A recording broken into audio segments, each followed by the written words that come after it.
in the last stream, we had a little bit of a spending episode where we went through all of the basic, advanced, and elite research that we didn't currently have but did want to unlock, and we spent a bunch of tech bucks and crafted a lot of research papers to get us a ton of super useful stuff that is just going to make life a little bit easier going forward. We got ourselves speed 3, so now we can move around substantially faster. We got creative flight, so now we can fly around the entirety of our base, which is going to make it substantially easier for us to do cabling and such with the simple storage network. We also managed to get these waystones, which are going to make it even faster for us to quickly teleport to different sections of the base.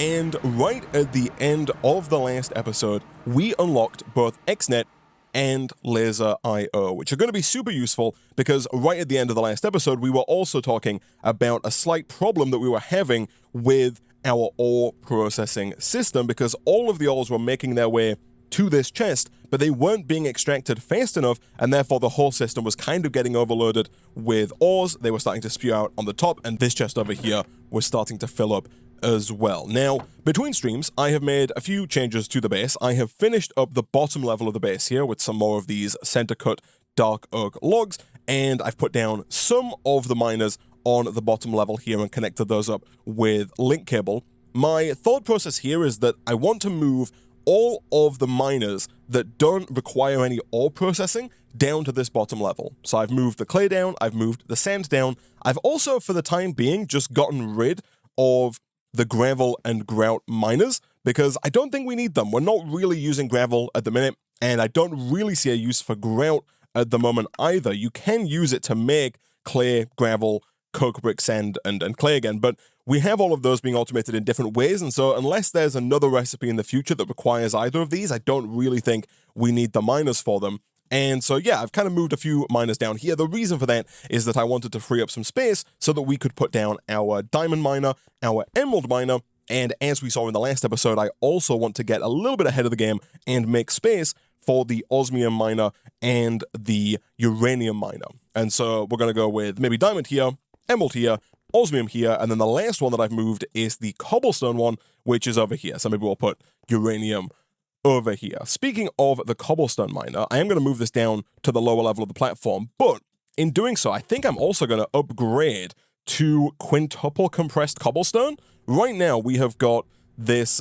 quadruple compressed cobblestone, which again is already probably more than we need, but you can never go too far with this stuff. And so I feel like if we quickly go ahead and just grab a bunch of compressed cobblestone. I did put an elevator here, by the way, as well, so we can somewhat easily jump up to our higher platform if we don't feel like flying up and down. And then if we do something like this, we do need to get 36 in total.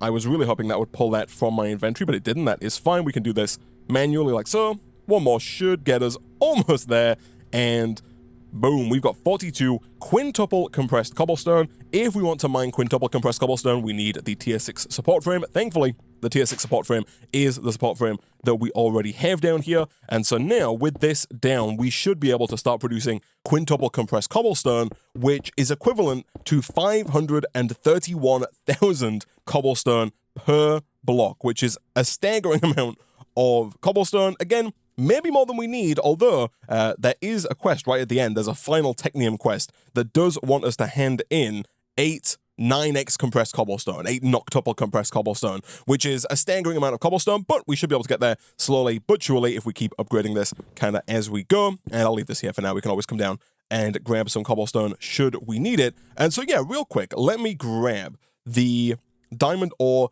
and emerald ore, and let's get those set up here and here. I did go through and replace all of the drawers with these upgraded drawers that are framed and, you know, all look the same now. And for now, I've just gone ahead and rotated all of the extracting conveyor belts to prevent any ores from being extracted so that we can work on this ore processing system without having ores flying everywhere. The only thing that is still running is the stone miner, because we're still making smooth stone, because that kind of allows us to keep our technium coming in, because other than smooth stone, we've still got a decent amount of every other resource. You know, we've still got 50,000 lapis, we've still got thousands of gold, aluminum, silver, tin, etc. And so it's really the smooth stone that was holding us back in terms of making more basic, advanced, and elite technium. And so I've left that on for the time being, but I probably will go and turn that off now, because we are going to be doing a lot of work down here, and I don't really want the stone spewing everywhere either.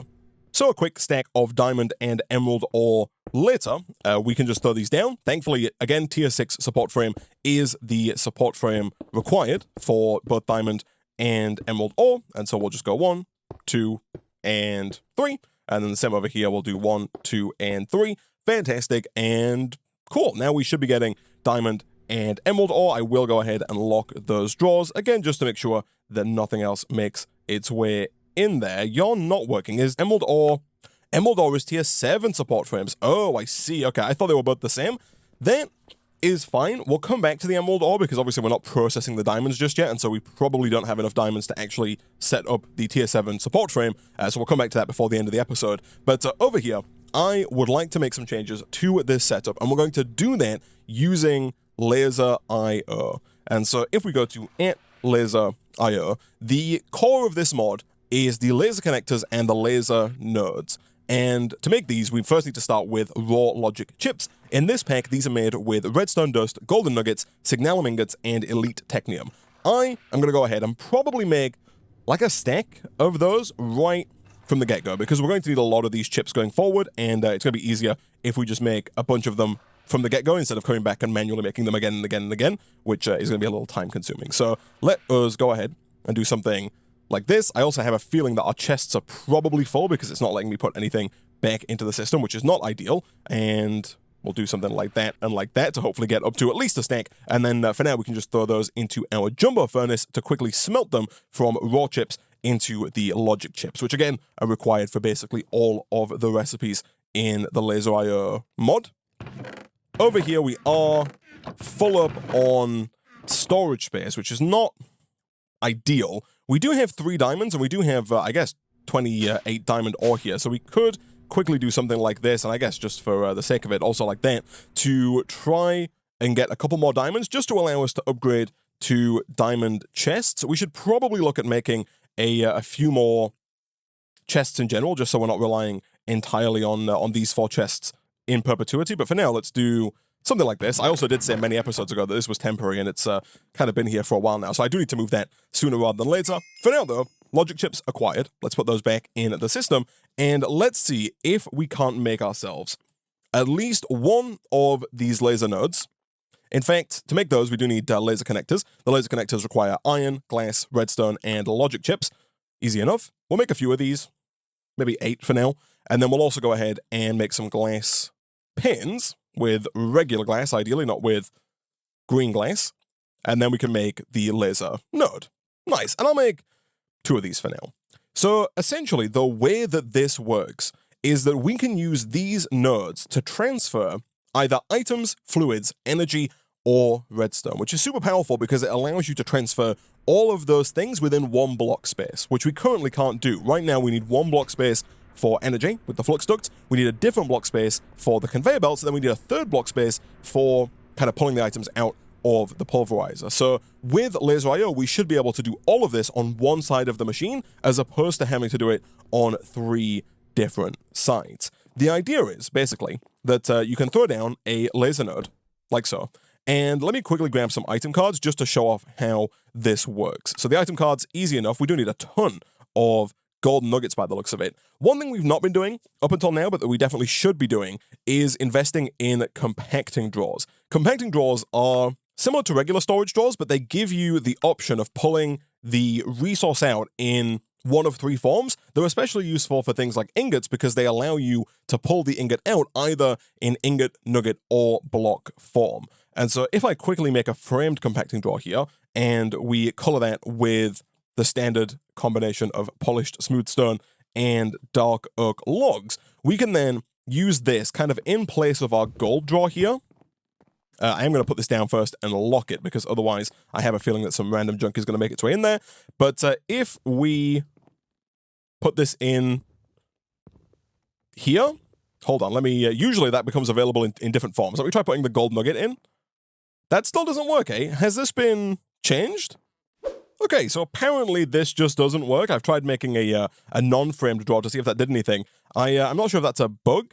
It must be, because it does say in the quest book right here that allows easy conversion between blocks, nuggets, and ingots. So I feel like that should work, but it currently doesn't. So for the time being, just forget that I mentioned the compacting drawers, I guess. We'll put all of our gold back away into the regular drawer for the time being, and for now we'll just go ahead and manually craft some gold nuggets. Nice. And then from there, we should be able to make a couple of item cards. So let's take a few of these. We are going to need a lot of these, and unfortunately, they do not stack. That would be far too easy. We are out of chests, but again, we can go and craft a stack of chests very easily if we do something like this. In fact, I'll make 2 or even 3 stacks of chests here. We've got so much wood, and of course, it is still coming in from our tree absorber, and so we'll make a few of these. The general idea, though, is that over here, the laser node has 6 sides. We've got north, south, east, west, up, and down.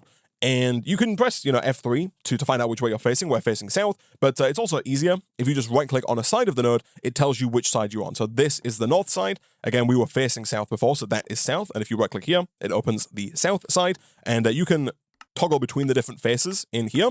But essentially, if we wanted to move items from this chest at the top down to this chest in the bottom, it is fairly straightforward. Let's say we want to move all of this compressed cobblestone out of here, down into here. To do that, we open up our node, and we go to the up section, we put in an item card, and then you can right-click this item card once it's inside of the laser node to open up its configuration. You can also do the same in the world. If you just shift right-click on the card, you can pre-configure it before you put it into the node. But if we right-click on the item card in the upward slot, so that's up here, if you can right-click on the right face, it will open the right side. But anyway, if we right-click on the item card in the up slot, we can see that right now it is set to insert. If we click on this, we can change it to extract, and then all we need to do then is go to the downside, put in another card, which again by default is set to insert, and now you'll see that the cobblestone is being moved slowly but surely from this chest down into this chest. It's that easy. Pretty cool stuff. And so that's the basics of laser IO, but you can take it much further. For example, if we wanted to put it into a chest that was over here, that's where we would need a second laser node, and it's also where we would need a laser wrench, that being this guy right here. 3 iron and 1 logic chip. Are we fully out of iron? We are. I guess I didn't really factor in how much iron was being used by our system when I turned everything off. I'm going to steal some iron there.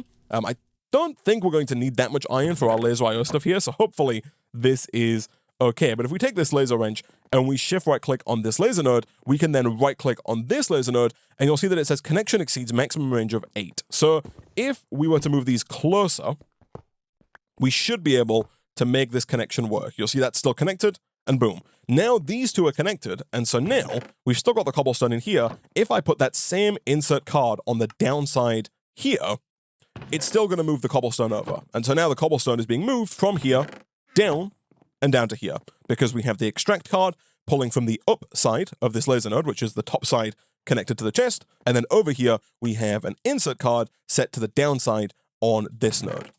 You can make this much more complex if you want. You can change the channel frequency. Right now we're set to channel 0, but we can change this to channels, all the way up to, I think, maybe 16 might be the total number of channels. Yeah, 15, I guess, but then including 0, that is 16 channels.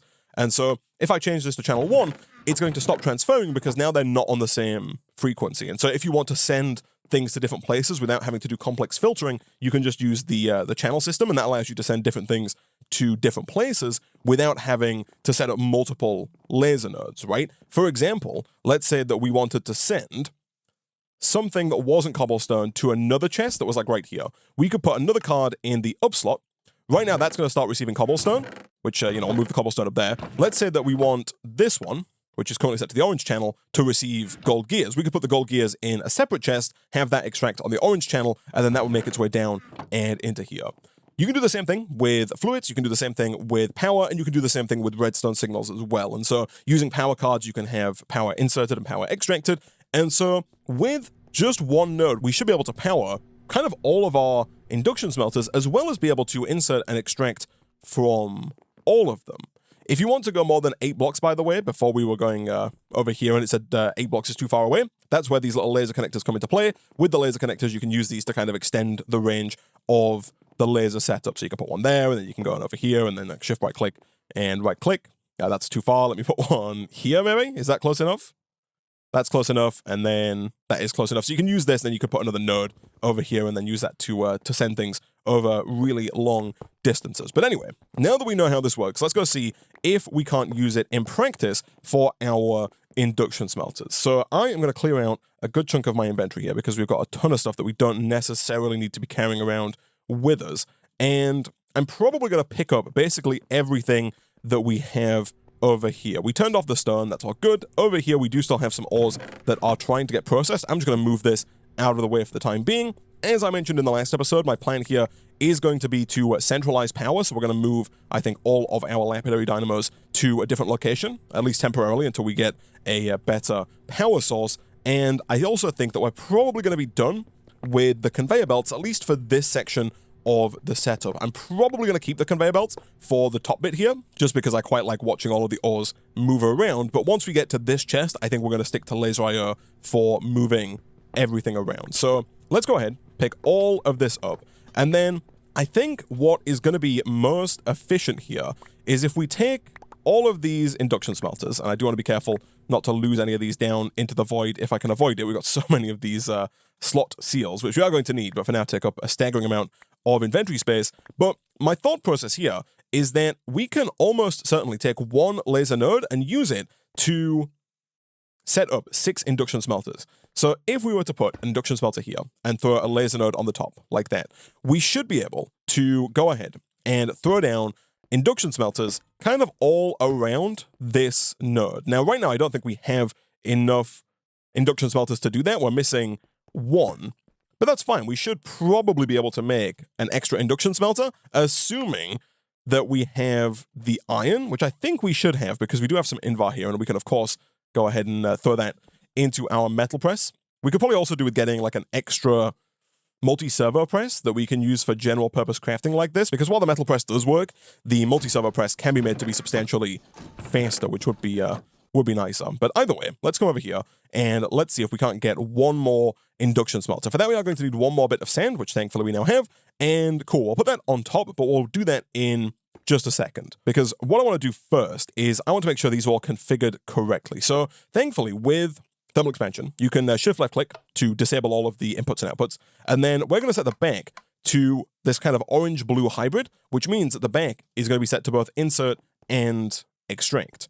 What you can also do with Thermal Expansion is you can get what is called the red print, and this allows you to copy and paste settings between multiple blocks. So right now, this is set to insert and extract from the backside, and then to do nothing on all the other sides, I want to right-click on this, and then right-click that again on this. And now that is configured the same way. We can then do this, this, and this, and these are all now configured the same way. Obviously, the one at the bottom here doesn't want to be configured like that. This one wants to be configured to input and output at the top, like so. And the one that we put at the top is going to be configured to input and output at the bottom. And so if you want to reset this paper, by the way, shift right click to reset it, and then you can right click on another machine to copy its settings, and then right click again to paste that to however many machines you want to paste it to.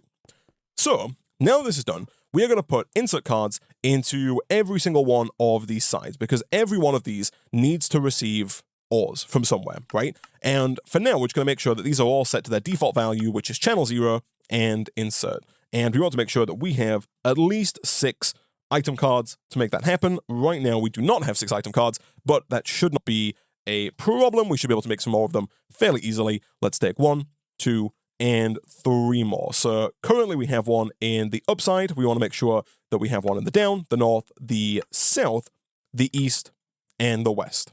So now this node is able to insert into every single one of these induction smelters. Now we're going to extract from this diamond chest. So let me get rid of this rapid hopper. Let's get rid of that conveyor belt. I also did make a slight tweak here. The belts now go diagonally up at the end so that they kind of drop the items on top of the hopper. Just a little thing that was recommended in the YouTube comments, because before we had the belts going directly into the hopper, which did work, but then if the hopper was full, the items wouldn't go into the hopper and they just kind of sit there. Whereas now, if the hopper's full, the items won't go in, but as soon as there's space, because the hopper can pull items in from the top, they will eventually go in. Either way, we don't need this anymore. We can go ahead and get rid of that, and it's going to be faster if we use our X. Perfect. And we also don't need the conveyor belt either, which is also going to be faster if we use the pickaxe. So all we need to do is throw down a node next to this chest. So we'll put it down, let's say here. Now, we're going to have another induction smelter here, like that. And at this point, we kind of have to decide how we want this to look, because we could connect the node here directly to the node inside there. The lasers, by the way, can go through blocks, and so we could connect those up, but then there'd just be this kind of laser that goes diagonally out, which I don't think would look particularly great. And so what I might do to try and make it look a little bit less haphazard is I might throw a laser node down, let's say maybe here, like that, because I'm thinking we're going to have 4 sets of these. We've got 6 induction smelters here. We'll maybe put another 6 here. We'll then maybe do 6 pulverizers here and 6 pulverizers here. I think that could work. And so if we then right-click here and here, that's going to connect those up. And then from there, we could potentially shift right-click down into this guy. So if we shift right-click and right-click there, I think that looks okay. And once we get the symmetry on all the other machines up and running, I think that will look all right. And we can always tweak this if we want to make it look different as well. Anyway, now we want to make sure that the top of this has an extract card. So here we're going to go to up and we're going to put in our item extract card. Before we do that, we do want to make sure that this is set to round robin. So right now, round robin here is set to false. If we change that to true, now it's going to extract and it should round robin to all of these machines. What that means is it's going to distribute the ores evenly between all of the induction smelters available. And we want to make sure that is put in the upside, like that. And if we were to go ahead and grab some of our ores here, let's say a stack of nickel, and we drop that in up here, we should see that nickel start to get distributed between all of the induction smelters. And it is. It's not very fast, because right now this card here is only extracting 1 item every 20 ticks, which is 1 item per second, but we can make that faster in the future. For now, let's just get the setup going, and then we can worry about speeding it up later on. So next up, we need to extract the items from the induction smelters and put them into the system. So the initial setup here is easy enough. All we need to do is get 6 more item cards. 1, 2, 3, 4, 5, and 6. I do believe there's also an item from Laser.io here that could be useful for us. I'm thinking of the card holder.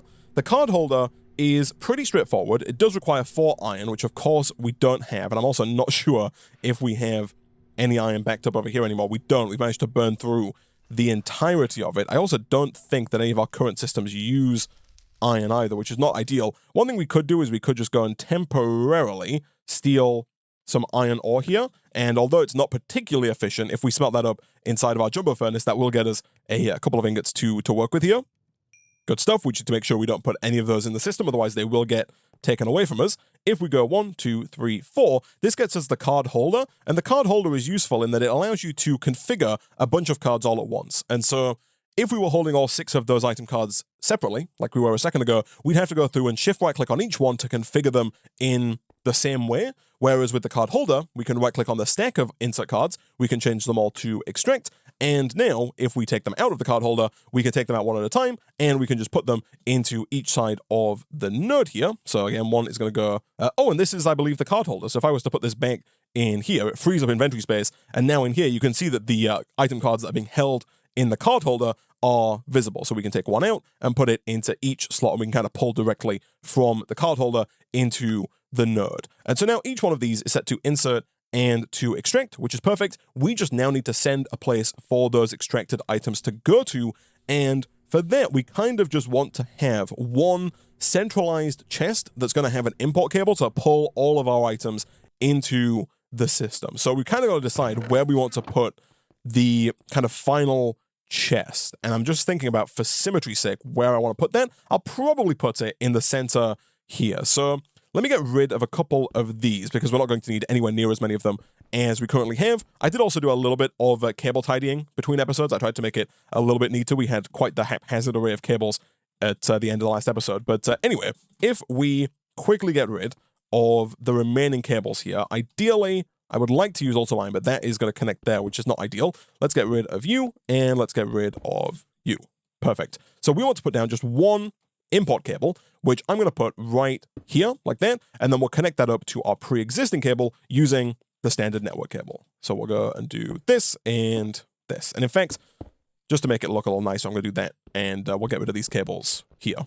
Once we've got that down, all we need to do is get some kind of chest, and this chest is going to be what holds all of the output items before they get pulled around into our network. So let us just drop a regular chest right about there, and then we're going to drop a node, another node, on top of that. That does mean we need to make another node, which thankfully is easy enough, and then we'll drop you right about here. here, what we're going to do is we're going to get another insert card. This time around, we are probably going to need to either filter what we send in here or select a different channel, because what we don't want to have here is we don't want all of the ores from here being inserted into this chest, right? And so ideally what we can do to kind of mitigate that is we can craft another item card, we can put that into the down section here for insert, and if we change the channel here to orange, we can then go back into here and change the channel on these item cards that are set to extract. So if we change these from white to orange, that's going to allow us to take items from here, because they're on the white channel, insert them into the induction smelter on the white channel, and then from there we can just go ahead and connect this node up to this node, and because we're going to have all of these set to the orange channel, they are going to extract and send the final output products around into that chest, and we kind of avoid having a situation where it tries to put any of the ores directly into that chest, because they're on separate channels, which is good. So let's do this, and then let's right-click here to connect that up, and if we look in here, we'll start to see all of the constantan. I guess some stuff ended up coming in here. We do need to re-put in our slot seals to make sure that we don't end up making rogue alloys like that, because constantan is not something that we were trying to make. We were just trying to smelt up our nickel ore, which has somehow managed to go back in. I think what's happened here is that we smelted the ore, and then when we put the extract cards in as well as the insert cards in, it extracted from the induction smelter and then reinserted back into the induction smelter. And because when you smelt nickel in the induction smelter, you have a chance of getting some copper, that then created nickel and copper, which then got put back into the induction smelter and created constantan. So that is what happened there. Thankfully, that shouldn't be a problem going forward, because again, we're just going to use our slot seals to prevent that from happening. I do need at least one more slot seal here, which we do have. Let's put you in right about there. Did I do this one? I did not. Okay, never mind. I need two more slot seals. But these should now all be ready to go. And then, of course, here we can just put in all of our ingots, and they get pulled down into the system. And again, we can make that import cable faster going forward, because we're going to get a lot more stuff coming in. But that's a problem for future Isaac. Over here, this is kind of ready to go. The only thing that's not now ready is power. And so we need to set power up. Once we've got power set up, all we should have to do is get some energy cards. Again, we could do with 6 of these. 1, 2, oh, that's more than 6, that's fine. Let's put all of those in here. Right now, they're all set to insert. That is completely fine. In here, we're just going to give each side an energy insert card, and that's going to allow us to insert energy into the induction smelter via the laser IO network. And so all we need to do now is, I guess, take that rich slag out, put that in there. All we need to do now is reset up our lapidary dynamos. I'm going to steal these ones as well, in a centralized location. And I think what I'm going to do is I'm probably going to steal this flux plug, because I don't think this one's really required here. That is going to turn our bottling machine offline, but it's going to come back online when we get these lapidary dynamos back up and running. So this is definitely a very temporary system, because I do want to get, even though it's temporary, I do wish that it would be symmetrical with the island, because we're very close to being able to unlock the power mod, and once we have the power mod unlocked, we'll probably pivot over to using that for our power generation. And so for the time being, we're just going to do something like this, get all of these lapidary dynamos down. We're going to have all of them pump into the same power cable, and we'll stick with 10 for now. If we need more, we can always upgrade them. Let's make sure they all face the right way, like so, and let's make sure that they are all connected to power. Nice. We'll then throw down a flux plug for now right about here, and what that's going to allow us to do is get another flux point, and we're going to place that down over here. Now, one thing that I don't know, actually, I don't know if I can just do this. Let me see if that works. I don't think that's going to work, but if we set this to extract, and we put it in the down section, so here, that does connect. Interesting. I really did not think that was going to work. But if we set this to Lappy Power, which is our main power network that's getting power from over there, that should hopefully begin sending power around. Let me go and see how we're doing over here. These do have power. The power is being extracted. I don't know if that power is going to our bottling machine, though. And there we go. Look at that. It is working. It's extracting the power and inserting it over here. I don't know if there's like a round robin option for power. There totally is. We set that to true. We should start to see, hopefully, look at that. Nice, even distribution of power, and all our induction smelters are full. So really now, The only thing left to do is to slap our other induction smelter back on, and we should be pretty much good to go. Let me start bringing these back online. We'll start with iron, I guess, because iron is kind of one that we are desperately low on. And all of these are going to be backlogged now, so we're going to really kind of stress our system, at least for a little while, until it's burned through the backlog of ores. But let's throw those in and let's see how it does, because I have a feeling that it's going to work, but we might run into some issues here. So the first thing we can do that's going to make our lives just a little easier and make the system better is we can change the number of items that are extracted. So in this node, if we go to up and we right-click on the item card, it's currently extracting 1 item every 20 ticks. So by default, all you can do is slow it down in terms of number of ticks. So if you wanted to pull out 1 item every 4 seconds, you could change it to 80. There are 20 ticks per second. We can lower the number if we add in overclocker cards. For now, though, I think we can probably just change this number, which is the transfer amount, from 1 to 8. That is already a substantial upgrade over the conveyor belt extractor that we had before, because that was only able to extract 1 ore at a time, which was kind of what was causing the issue, whereas now it's going to move 8 ore at a time and dump those ores into the induction smelters. Let's make sure this top setup, which is up, has all the correct cards. It does. And so with that, we should be able to just throw this guy down, make sure the bottom is set to insert and extract like that, and this should also come online. Before I do that, I would like to make sure that we have our slot seals in there so that we don't end up with any more alloys, because that would not be ideal. And of course, for that, we are going to need an iron nugget. Thankfully, we do have what it takes to make at least 1 iron nugget. And so we'll do this and this, and we'll make sure that the bottom, sorry, not the back, that's this one here, is set to insert and output. Perfect. And so that is going to allow us to use all of these. Cool. So there's definitely the option as well of speeding these up. Right now, they just have the standard hardened integral component. Again, I don't know. It's hard to judge if this is going to be fast enough to run all of our ores, simply due to the fact that currently we've got such a big backlog of ores, so the ores are coming in way faster right now than they're actually going to come in once we've burned through the backlog. Once we've got through the 1,000 iron, 1,000 aluminum, 1,000 redstone, copper, tin, etc., then it's going to not need to be as advanced, but the system works. The only slight problem is the extraction here. Thankfully, we did make some speed upgrades, and one thing we didn't make that we probably should make is a stack upgrade. This just changes the behavior of the importer to pull a stack of items at a time, and so this on its own, without the need... Can I not just right-click on this cable? I thought I could right-click on this cable. Do I need a like a filtered import cable?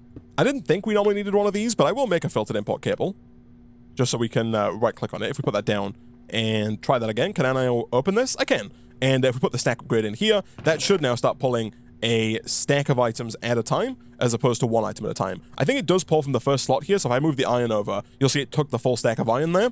The only trouble is that if there's not a full stack to take, it doesn't take 64 items, it just takes the whole stack of whatever's here. So that's where the speed upgrades also come in handy, because if we do this, now it pulls stacks faster than it did before, and now it's actually kind of getting through the backlog there, and should pull basically all of the items that we put in here.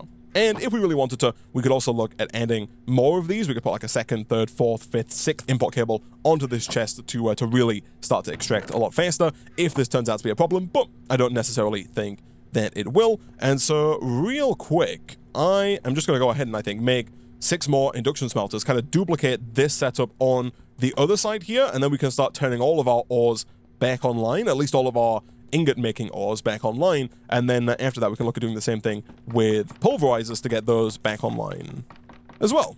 And not too long later, we've duplicated the exact setup over here. We've got another 6 induction smelters, which I have upgraded with hardened integral components, all processing ore as well. And so now we are actually finally starting to back up on iron again, which I'm very happy to see.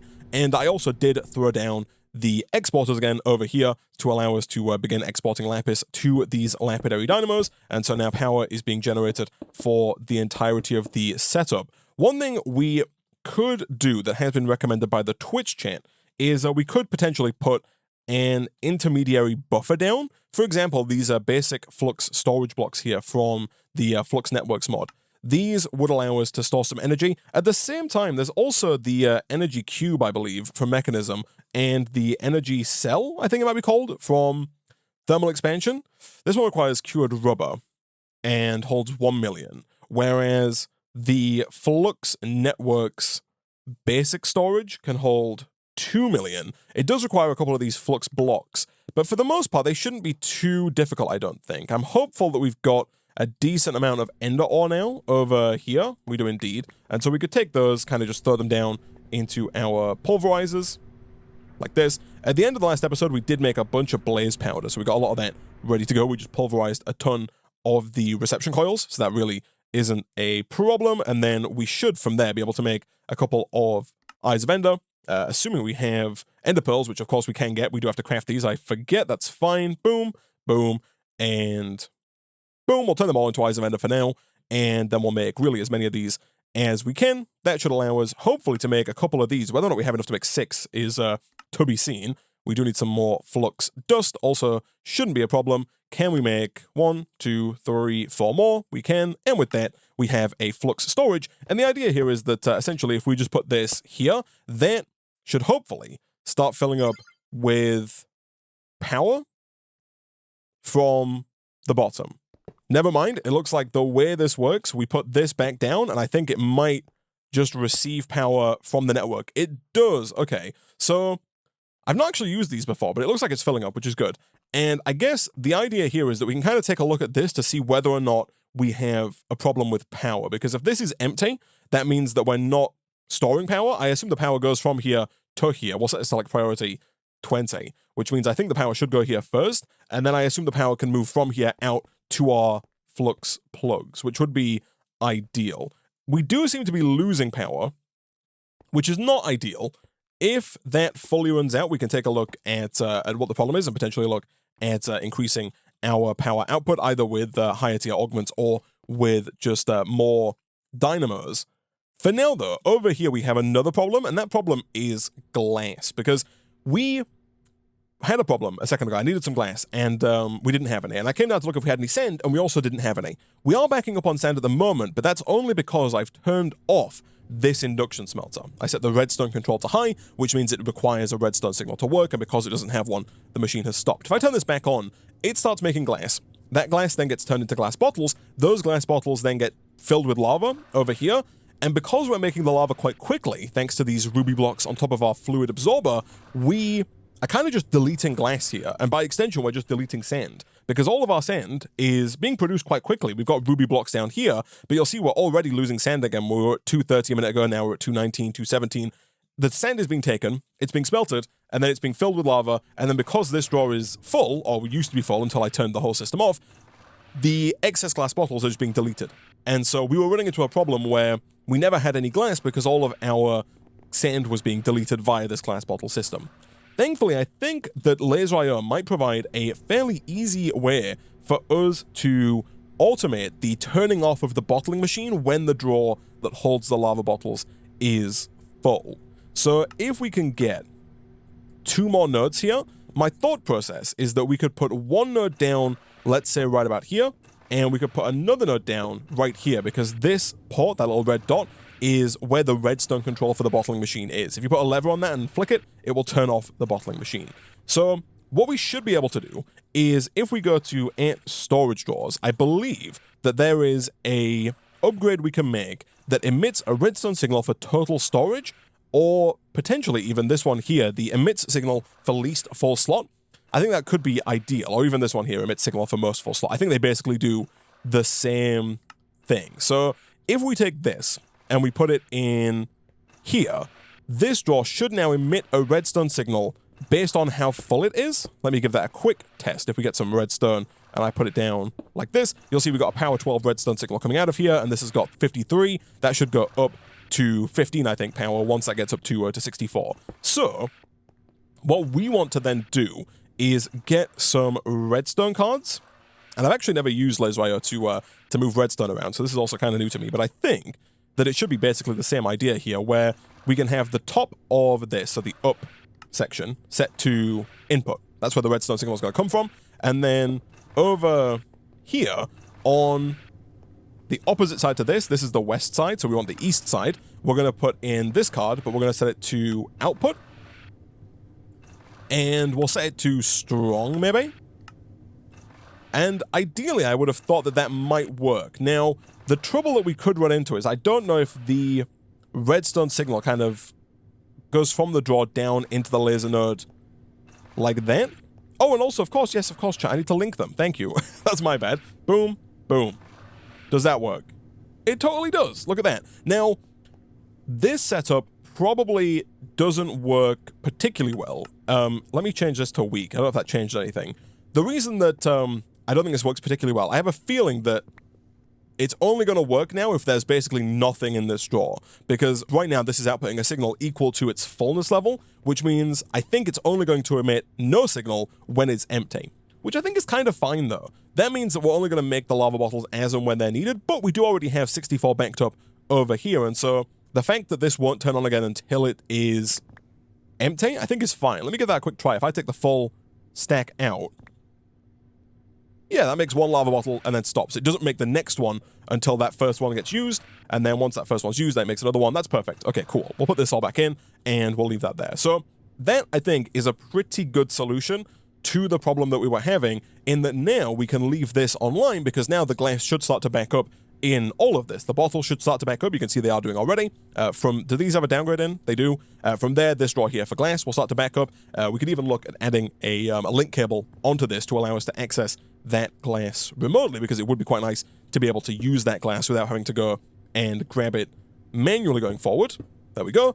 And yeah, I think that kind of solves that problem. So now, really, chat, all we need to do is duplicate this setup that we have for the induction smelters over on this side, but with pulverizers, because right now we're at a point where we can probably start turning all of our miners back online, or at least all of our miners that produce ingots, right? So redstone we're going to leave offline, nickel we can turn back on, the sapphire we'll leave offline, the silver we can turn back on. Did I not rotate that far enough? That's perfect. Over here, gold can come back online. You are lead. Lead doesn't even have an extractor. I'll grab that in a second. Diamond and emerald can come online once we get the pulverizers up and running. Over here, the ender ore also requires a pulverizer. You are tin. You can come online. You are lapis. You can wait. Peridot can wait. Ruby can wait. Coal can wait. And copper can come back online. Perfect. So if we just grab one more extracting conveyor, we should be able to bring lead online over here, which is important for our elite technium production, like that. And we can also do, of course, with a conveyor belt to make sure that does, in fact, work. But all of those should get sent round and should start getting processed. Again, there could be a slight problem because there's so many of them that potentially the system might be a bit overloaded, but in time, everything should work out just okay. And whilst all that gets smelted, I am going to quickly duplicate this setup here with 2 more nodes and 12 pulverizers on this side to get all of our lapis, coal, rubies, peridots, sapphires, diamonds, emeralds, ender ore, all that stuff processed as well. Alright, so we're almost there on the pulverizer setup, but we do now have a slight issue. And that issue, of course, is that we got rid of the filter up here, the item router. And so right now, if we were to just set all of these to insert, all of the cards that we have in here, to insert, they would start receiving some of the ores like silver, iron, gold, lead, etc., all of the ones that make ingots, which is not what we want. Thankfully, Laser.io has prepared for that. Also, quick note, if you shift right click while holding the card reader, ideally not while standing on your elevator, if you shift right click while holding the card reader, it will start glowing, and basically what that does is it puts any card into the card reader automatically. So if you make a card, it just automatically goes into the reader, and so it kind of makes it easy to craft a lot of them, which is nice. But anyway, we want to get a basic filter. The basic filter is easy enough: iron bars, glass panes, and a logic chip. And with this, we should now be able to filter our cards. Essentially what I think I'm going to do, right now we have one item card that is set to extract on this chest. We're going to add another item card to that, and we're going to set that to extract as well, but we're going to put it on a different channel. So right now on the white channel, we want to extract all of our ingot-bearing ores. And so what we'll do is we'll take one of our basic filters. The way we use this is we can just right-click on the item extract card. We can put that in like this, and now there's a bunch of filter slots. Again, much like with all of the other cards, you can also shift right-click it out and about and filter for it. So what I think we can do here is we can start grabbing some ores and adding them to the filter. So I do need to clear my inventory a little bit because we've got way too much stuff in our inventory and not enough space, which is never ideal. But then if we start grabbing these ores, we should be able to start filtering them correctly. So let's take a tin, a copper, we'll take a silver, we'll take a gold, we will take 1 lead, we'll take 1 nickel, we'll take an iron, we will take an aluminum, and I think that's it. I think that's all of the ores that we have. 1, 2, 3, 4, 5, 6, 7, and 1, 2, 3, 4, 5, 6, 7, 8. I've got 1 extra, but that is fine. I probably just miscounted. So in here, we're just going to go ahead and add each one of these to the filter, like that. And then now, in here, if we go back to that extraction and we add in this filter, that now only pulls these ores, right? The ores that we just specified, those are the only ores that are going to be pulled into the induction smelter. And so if we were to take everything else out and throw in, you know, some diamond ore, that diamond ore shouldn't make its way into the induction smelters because it's not on the whitelist that's currently set to filter. It should stay in here.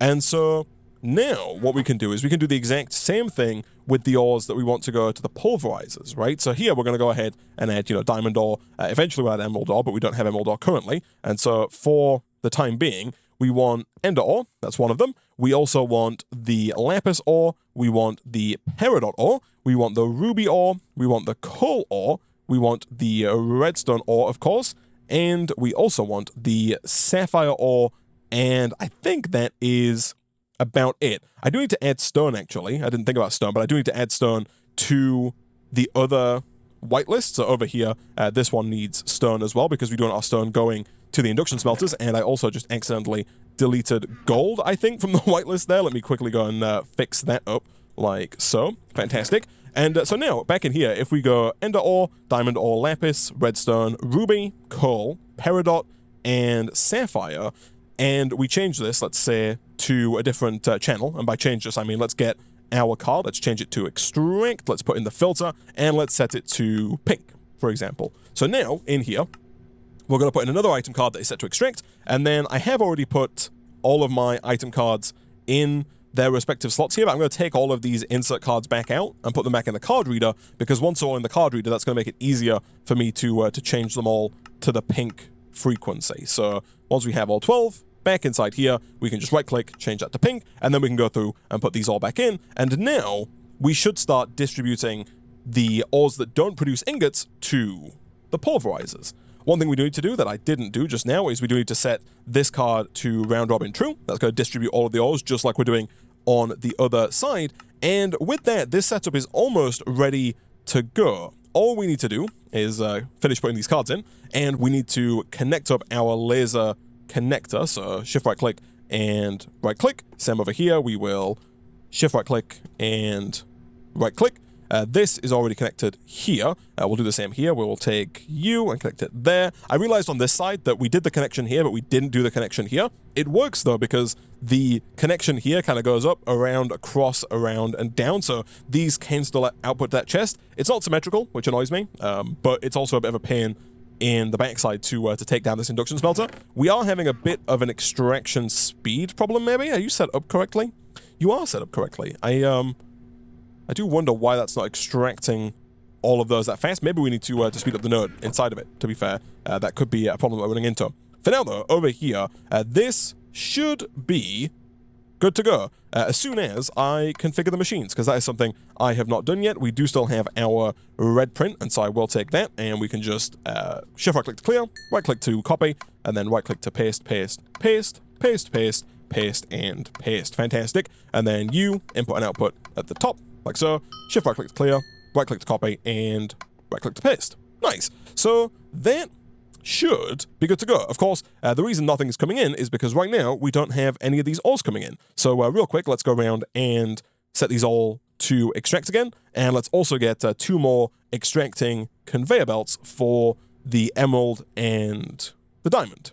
Okay, so all of these are now set to extract and are ready to go. I do think we're going to run out of space inside of this chest, which is not ideal. We're just not kind of processing things fast enough here. Part of the problem is the backlog that we seem to be running into with extraction here. I'm not quite sure why some of these are causing issues and some aren't. I wonder if it's just because some ores produce more stuff than others. Yeah. So the induction smelter here, the copper ore produces 5 copper ingots, whereas the does the iron ore only produce 1 iron ingot? I see. So you just get a lot more copper, and so the sides that have copper just need to be extracting faster. It's not a massive problem. It's a shame we can't use carry on here to move this induction smelter. It does mean I'm going to have to just kind of pick the whole thing up, which is not ideal. But basically, it means that on the sides that we're getting copper to, we kind of want to change the extraction amount. To be fair, we should probably just change the extraction amount on all of these to be 8, because there's no reason not to. Like, even without any overclockers, we can change it from extracting 1 at a time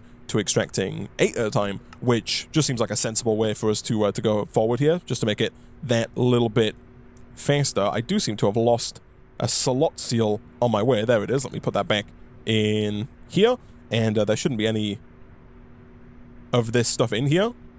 So we have a slight problem somewhere. I wonder if it's the... Oh, it's the extraction cards, of course. These extraction cards, Isaac U4, need to be set to a different color.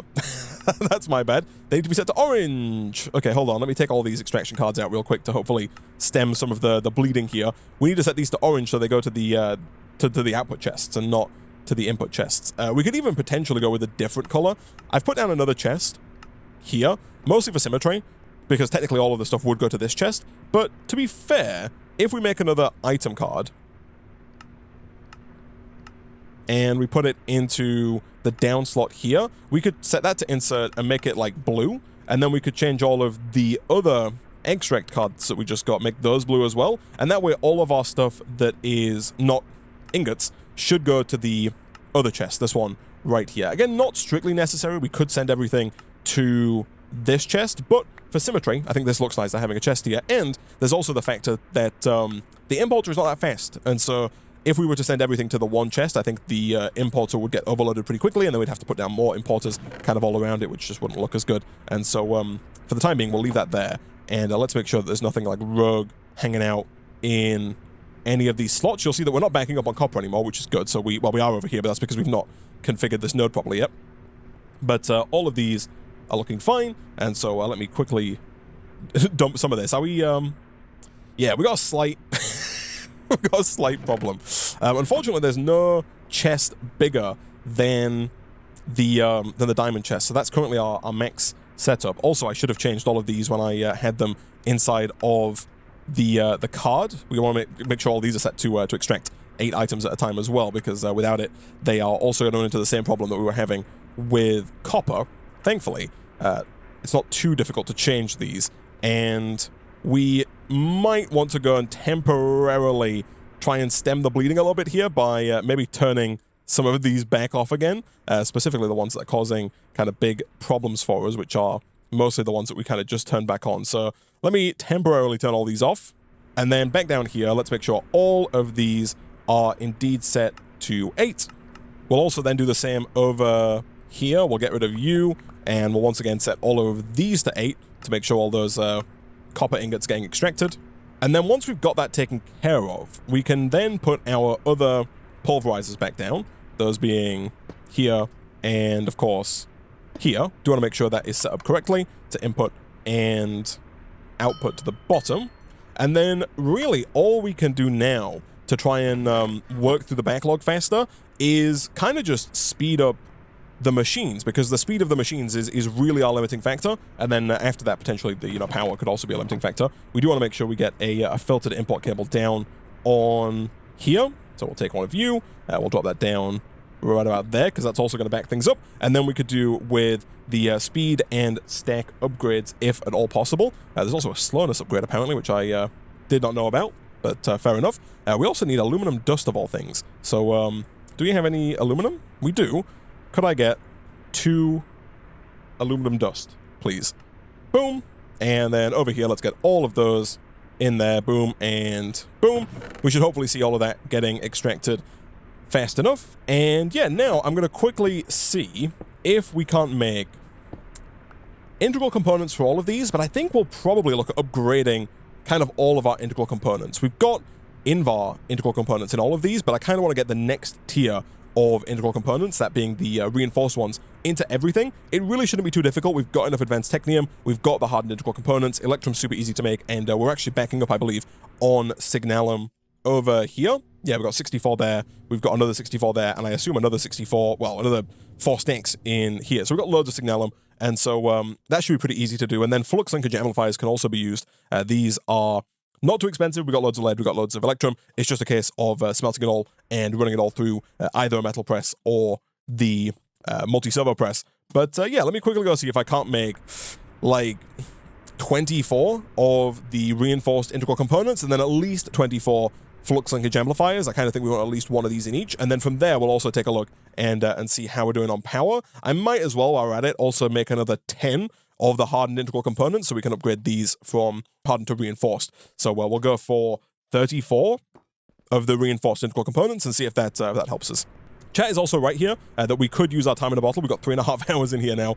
We could do something like this to try and, you know, speed through the backlog just a little bit faster. The only real problem we run into then is just like the speed of everything else that's peripheral to it. And again, the speed up effect only is really useful if the machines are fast to begin with. Like these machines over here are not very fast, and so speeding them up does make them faster, but not massively so. And I don't really want to spend all of our time clearing this backlog because for the most part, it doesn't really matter if some of these ores despawn. We've got loads of them coming in, and we've got a ton of resources anywhere. We're not really light on any one particular resource, and so yeah, let's just get those integral components and then work from there.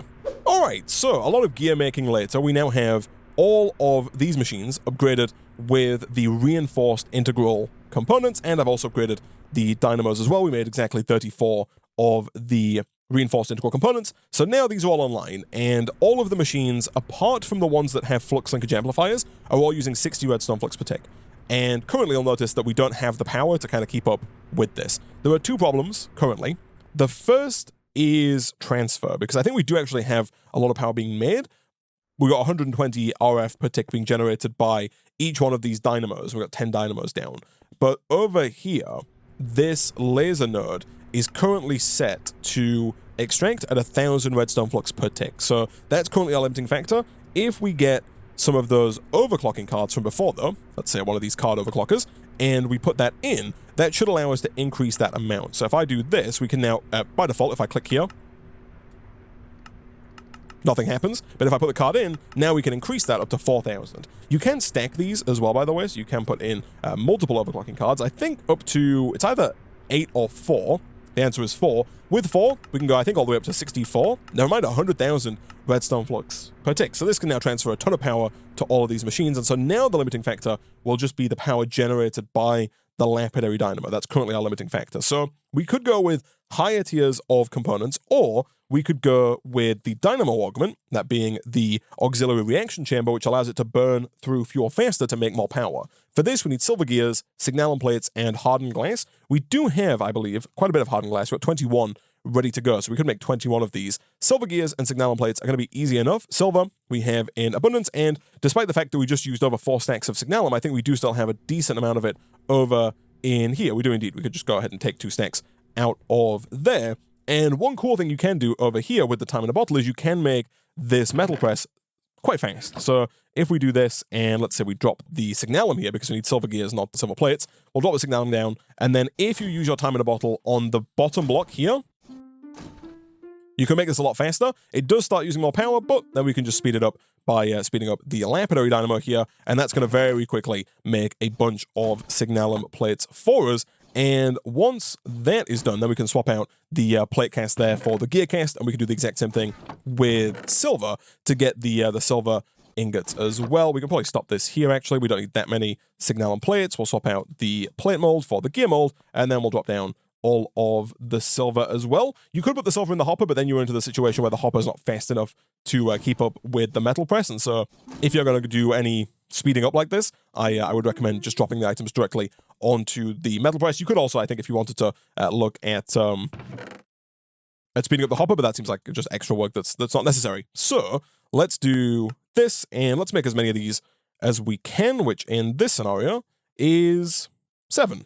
There's not many, but if we put these in, they go from producing 120 redstone flux per tick to producing 240. So we do double up on the power output here. I would love to make at least 3 more of those. I think the only thing we're missing is more silver gears. Got to be careful not to hit those electric wires where possible. There we go. And of course, let's give that just a nice light tap with my timing bottle that I put away. Fantastic, that's going to be enough, and Boom, cool. So we'll do 1, 2, 3. You can put more than one of these in, by the way, so I could do this, and that's going to take that up to 480 redstone flux per tick, which I think is probably fine. I don't think it matters too much. We've got a load of lapis. I think we're making the lapis fast enough. And so now over here, these should all be filling up on power. Like, none of these should be struggling for power. And now we're at the point where we could look at adding flux linkage amplifiers, but we have started to work through the backlog here to the point where I don't necessarily think we have to make this system any faster than it currently is. I can't help but notice that you're not getting things fast enough there. If I go to the extract card, oh, it's set to 1 item. Let's set it to 8 items. That should start pulling things like the rubies just that little bit faster, and hopefully leads to, yeah, there we go, more of a backlog, more of these pulverizers being used all at once. Again, with overclocker cards, you can change that, so you can make it pull more than 8 at a time if you wanted to. For now, I don't think that's really necessary. Things are going, for the most part, quite well. I did use this induction smelter to make Electrum, which is why it didn't have the slot seal in it, but we can put that back in now. And we're slowly but surely starting to work through the backlog, which is good to see. And so I think, for the most part, this is fine. You know, we're doing fine on lapis, despite the fact that we're tearing through it with our lapis production.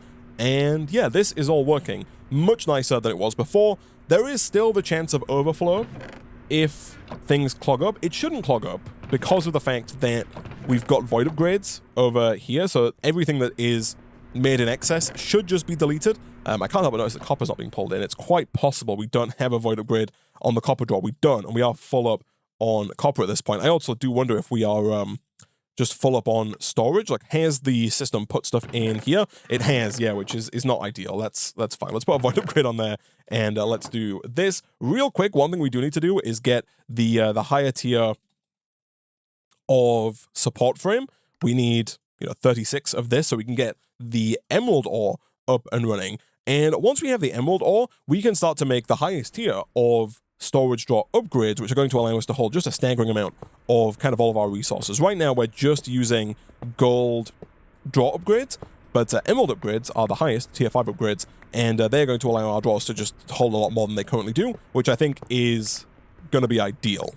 And there we go. Emerald ore is being produced. Of course, we can grab some... We could go signalum because we've got so much of it, but again, I don't think we need diamonds or emeralds coming in that fast. I think rubies are going to be just fine. Let's do 1, 2, and then 1, 2, 3, and 4. Fantastic. That's going to bring the emerald ore in nice and quick. Emerald ore does need to be added to the extraction filter up here, because right now it is not going to be extracted from this card.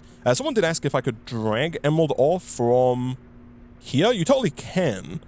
I don't know. Let me check, actually. So we've got emerald ore in here. The only emerald ore that shows up in JEI is the deep slate emerald ore. I'm not quite sure why. If I drag that to here, I wonder if that works. I wonder if that actually extracts emerald ore or not to any of these. Like, if I free up some space, I don't know if it's going to do it, but generally you can drag from JEI to add stuff to the filter, but I don't think that's going to work here. It's quite possible if we changed some of the settings, like if we clicked ignore NBT or something, then it might change it, but for now we've got an emerald ore, so we can just put the emerald ore in, and it should work just fine, and start pulverizing those down. Once we pulverize those, we are going to get emeralds, and once we have at least a few emeralds, we can then begin making the highest tier of draw upgrades, that being the tier 5 here, and with a couple of these, we can begin to really increase the amount of storage in all of these draws, because each different tier of